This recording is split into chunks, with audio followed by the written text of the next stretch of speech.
I have that story written because when I was 18, I come from the oil field and oil and gas background. And so what I did every year to work my way through college at Texas A&M and was to pipeline. And so one summer, we knew there was a leak in a portion of line that was a portion of line that no one would go check. And it had not been checked in over 20-something years.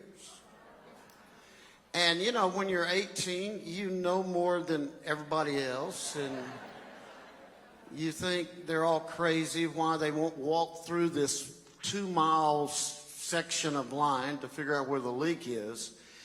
And I said, so I'll do it.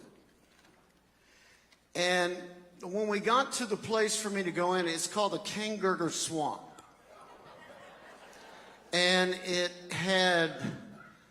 I looked at it and I said, well, where's the pipeline? They said, it's in there somewhere. And this one guy who was a Christian, there was only one that I was working with, he said, God's going to do something with you in there because this is not going to be a pretty sight ahead. And I really think what you're sharing is really what's ahead for us. And so to walk this line, because I can't believe you shared this, to walk this portion, all you got were a pair of waders up to here and a machete. That's all you got.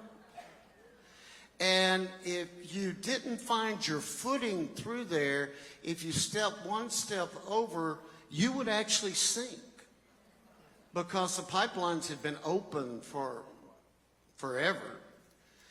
And so I started through there, and I realized what an idiot I was and how dangerous this was. And I was coming back to the Lord, but that accelerated it.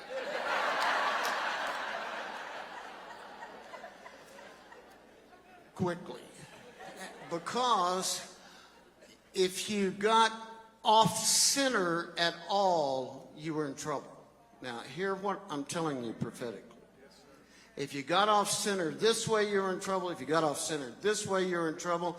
And water was up to minimum your waist, and then the weeds were up over your head. And I kept saying, what in the world have I done?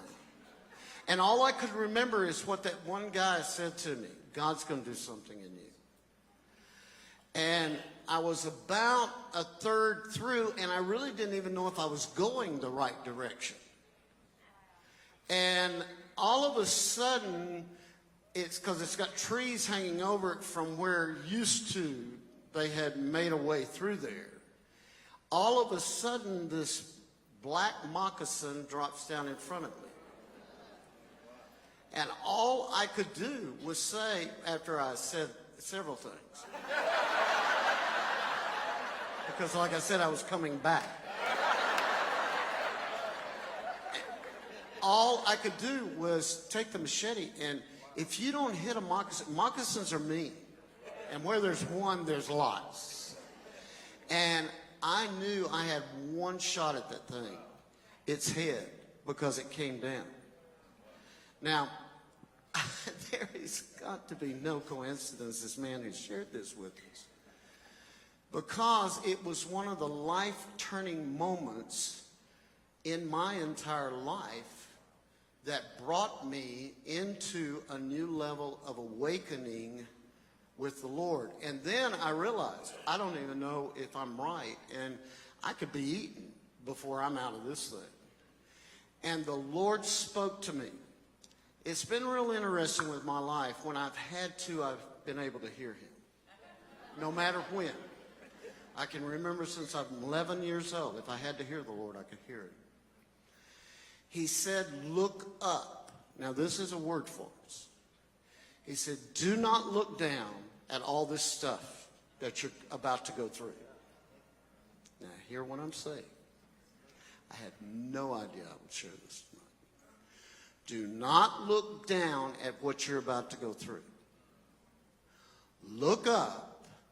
And when I looked up, I could look about a mile ahead, and I saw where the trees had an opening in it. And the Lord said, keep your eyes fixed on that opening in the heaven. And if you'll keep your eyes fixed on it, you will make it through this place. Now, I believe we have heard tonight where we're headed. So I think as a prophetic act, you just need to raise your machete up for a moment and say, Lord, keep us looking up. And the snakes ahead will have no heads. Let's thank God for that.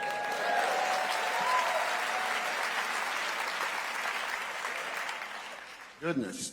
Now let me show you a few things as we move forward. And this is what we're ahead for 2 years and 4 months. You can mark it down today. We are ahead.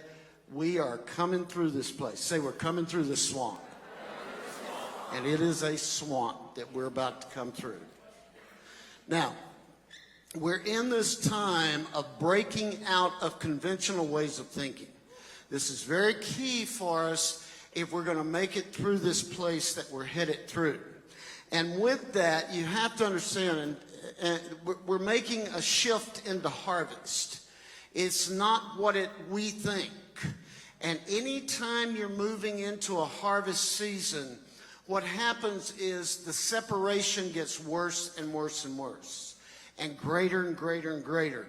Over these next 2 years, you will see one of the greatest separations in this nation.